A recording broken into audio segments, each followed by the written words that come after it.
Perhaps the most familiar and most mysterious megalithic structure in all the world is the Great Pyramid of Gizeh. The enormous size and weight of the stones, multiplied by the sheer number of them, makes one thing certain. The construction of the Great Pyramid remains one of the greatest marvels and mysteries of architectural engineering. The pyramids at Gizeh are marvels of engineering, and there are many theories about how they were constructed, from the mundane to the fantastic. There are all kinds of theories on how the Great Pyramid of Gizeh was built. So many theories, you just sit back and shake your head. And that includes ET visitations, levitating the blocks with some kind of sound system. One place we can learn a lot about Egyptian stone-cutting methods is from the so-called unfinished obelisk. Here we have a 1,000-ton obelisk made of granite, which was abandoned midway through the project because of a crack that developed. This stone, because it is unfinished, gives us direct insight into how they cut and shaped granite, as well as other stones. On the sides we can see how these stones were separated from the quarry. A team of workers would line up side by side and pound their sections with a diorite pounding stone. Such pounding stones can be found all over this and other quarries in Egypt. This pounding only broke off millimeters of granite at a time, but eventually these trough-like sections emerged at each worker's station. After that, they would do the same thing on the bottom of the block, until it was supported only by a thin spine in the middle. Then it would be snapped off using levers. The people who created the Moai statues at Easter Island used very similar methods for quarrying stone, as did many other groups around the world, as we will see. After the stones had been roughly shaped using pounding stones, they would then begin to polish them with grinders. There have been many types of stone grinders or polishers found in ancient Egypt. They usually had a handle with a flat surface, which they would use to rub against the stone with sand as the abrasive. They were, well, sanding the stone. The various mineral particles found in sand are hard enough not only to polish hard stones like granite, but also to do what Ancient Aliens tries to make people think is utterly impossible, that is, to cut granite. The Egyptians had a variety of ways to cut granite, mostly involving copper and sand. There are plenty of saw marks on granite stones in Egypt, at the granite quarries, of course, as well as certain notable ones, like the famous granite sarcophagus in the Great Pyramid. The person who was doing the sawing on the sarcophagus sawed for a while at the wrong angle before realizing his mistake and going in the right direction, which left a pretty big mark for us to study. These copper saws came in three basic styles. One was a two-person saw, like an old-time lumber saw. Another type was a small, handheld saw with a wooden handle. And finally, there was a tubular saw for making holes in granite and other stones.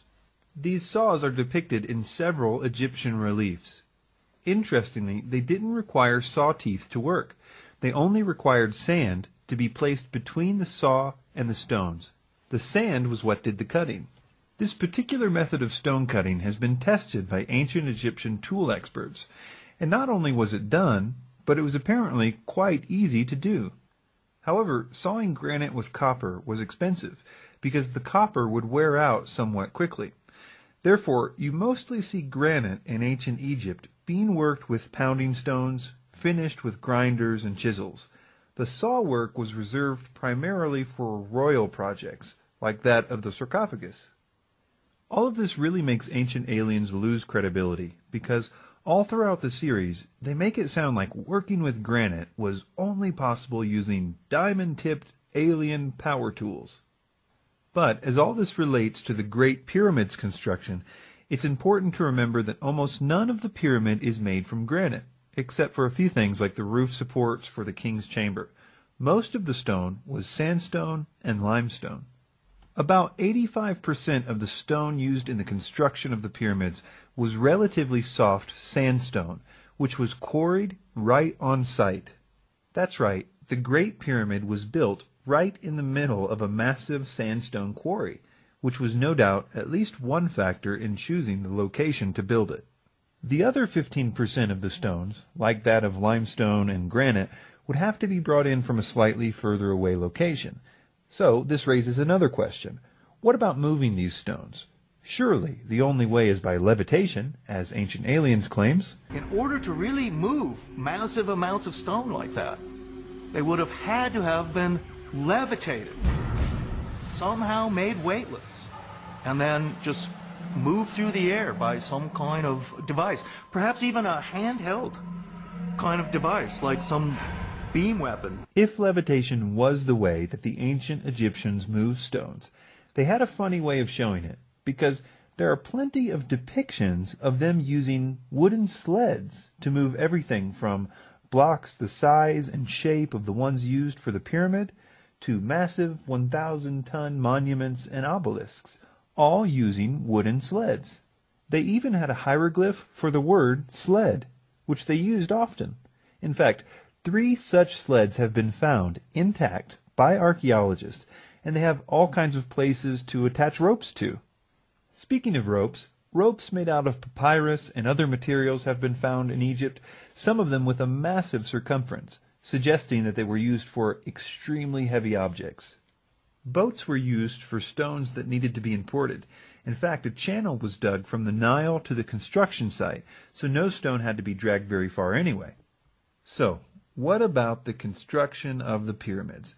How exactly was it done? Part of the reason that the Ancient Aliens perspective is attractive is because some of the other popular theories concerning the pyramid's construction have serious problems, such as the single ramp theory, which would have had to extend out more than a mile and would have had to have more stones in it than the pyramid itself. Another one is the spiral ramp theory. This one is problematic because some of the ledges only had about 2 feet or less to work with, certainly not enough to hold a ledge that would carry workers and stones the size of the ones used. Also, a structure like the pyramid would have had to have been constantly monitored for geometric accuracy as it progressed upwards, because being even a few inches off on a lower level could cause the top to be off by a huge amount, and a spiral ramp would have made it impossible to survey the geometric accuracy of the pyramid as it progressed. Add to this that there's no actual evidence for either of those theories, and you can see why people are looking for alternatives. While doing research for this documentary, I came across a new theory about the pyramid's construction that I had not heard before. At first I planned to mention it only briefly, but the more I heard of this theory, the more convinced I became of its validity. It was proposed not by an Egyptologist, but by an eccentric French architect named Jean-Pierre Houdin. And if Jean-Pierre is correct, knowing how the blocks were raised in the pyramid also happens to explain some of the other mysteries, like the purpose for the odd-shaped grand gallery, as well as the purpose of the granite blocks above the king's chamber, and why there were 3 burial chambers cut at different levels in the pyramid, 2 of which were unused. I will very briefly explain this theory, but I highly encourage you to visit the links at the website on your screen, because the specifics of this theory are something that any pyramid enthusiast should be very familiar with, in my opinion. The basic idea is that there was an internal ramp in the Great Pyramid, and workers dragged the blocks through it until they reached the corners, at which point the block was repositioned for another team to pull it up the next ramp. Also, the exterior limestone blocks with the polished finish would have been positioned and aligned first to ensure geometric accuracy, and then the sandstone blocks would have been positioned behind them as filler. This would mean that all the internal chambers, like the Queen and King's chamber, were built as the pyramid progressed upwards in the light of day. This internal ramp theory, unlike some of the others, is actually supported by quite a lot of physical evidence. For example, in the 1980s, a French team, looking for hidden chambers, conducted a full-scale gravimetric survey of the Great Pyramid, kind of like a giant X-ray map of the entire pyramid. They actually found evidence of this internal ramp through their study, but they had no idea what to think of the spiral pattern they saw at the time, so they simply filed it away until they heard about Jean-Pierre's internal ramp theory 14 years later. In addition, there is this notch high up on the Great Pyramid, which, according to Jean-Pierre, rests exactly on the 7% grade where you would expect to find the internal ramp, and would be at the exact place where the workers would have lifted the blocks and changed the direction for the pullers. Bob Breyer, an Egyptologist who was working with Jean-Pierre, was only allowed a few minutes to survey this notch and take a few pictures and measurements. They found that there was indeed a large space behind these stones, and they made extensive computer models with the pictures that were taken. As of 2012, the team is still waiting for clearance from the Egyptian authorities to conduct a full-scale survey of this notch. But perhaps even more interesting than this is the purpose for the Grand Gallery and the granite stones above the king's chamber. I mention them together because, according to Jean-Pierre, they are intimately connected. First, it's important to know the main difference between the Great Pyramid and the other two pyramids at Giza is that the Great Pyramid's burial chamber was inside the pyramid. The other two were underground, cut directly into the bedrock, which meant that in those two pyramids they did not have to worry about the hundreds of thousands of tons of stone above it collapsing onto the tomb. The Great Pyramid was different. Its chambers were in the middle of the pyramid, and because of this, the designer had to get creative to prevent the stones from collapsing in on the chambers. In earlier pyramids in the area, this had been accomplished using a stone roof that came together at an apex, which distributed the weight of the blocks away from the chamber.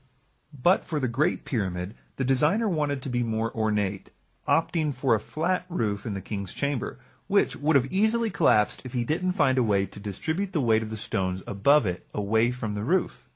He ingeniously added a series of large granite blocks, spaced out evenly above the chamber, capping those stones with the same apex roof idea from the earlier pyramids, which distributed the weight safely away from the king's chamber ceiling. This did indeed solve the problem of the weight of the stones collapsing the chamber, but it caused another problem. How could you get those granite stones up there for placement? They would have been too big for the internal ramp, and too heavy even at a 7% incline. For the solution, we look to the Grand Gallery. The Grand Gallery has puzzled Egyptologists ever since it was discovered. It's such an odd shape, and it doesn't seem to make sense to construct it the way it's constructed if it's simply a path to get from point A to point B. This has led to much speculation about its purpose. Jean-Pierre has proposed that the Grand Gallery was used as a massive counterweight system, where a wooden trolley was loaded with stones and rigged with ropes, and was used to provide the force to lift the heaviest objects. Basically, it was the equivalent of a freight elevator. There's actually a lot of physical evidence for this too, and it explains all kinds of peculiar details about the Grand Gallery. For example, the odd holes in the so-called benches of the Grand Gallery were used to connect a wooden guide system for the trolley. It also explains why there are remnants of grease as well as scratches along the bottom of the chamber where the trolley would have rubbed against the stone. It was apparently lubricated to make it run smoother. It explains the odd way the stones were worn at the top of the so-called step of the Grand Gallery, exactly where the ropes would have had to be. This area has now been cemented over to make a step, but you can see in the old pictures what it looked like when the first explorers arrived. This freight elevator would have required a small external ramp, which there is some evidence for, and even those who oppose the long, single ramp theory agree that there probably was a small ramp at the beginning of the construction. This ramp would have been dismantled after the completion of the king's chamber, and the stones would have been dragged up the internal ramp to finish the rest of the pyramid. Jean-Pierre and his team have made a lot of converts to this idea, including a number of well-respected Egyptologists and pyramid experts. But as of 2012, they are still in the final stages of being approved by the Egyptian government for more work on the site. Houdin's idea of an internal ramp, I think, is coherent. I think there's good circumstantial evidence for it. If you have watched the National Geographic special on his view, I think you would agree that there is good circumstantial evidence for it. It has a lot of explanatory power for a lot of the fundamental questions. And I think it's important because Houdin's theory depends on a very simple idea in engineering, both in the ancient world and in today's world, and that is the use of weight and counterweight, using the weight of one object to lift an object of greater weight. Whether or not this theory proves to be perfectly true in every respect will hopefully soon be seen. But I at least hope that by now most of us can see that these construction techniques are well within the capability of mankind to conceive of and to do without the intervention of aliens.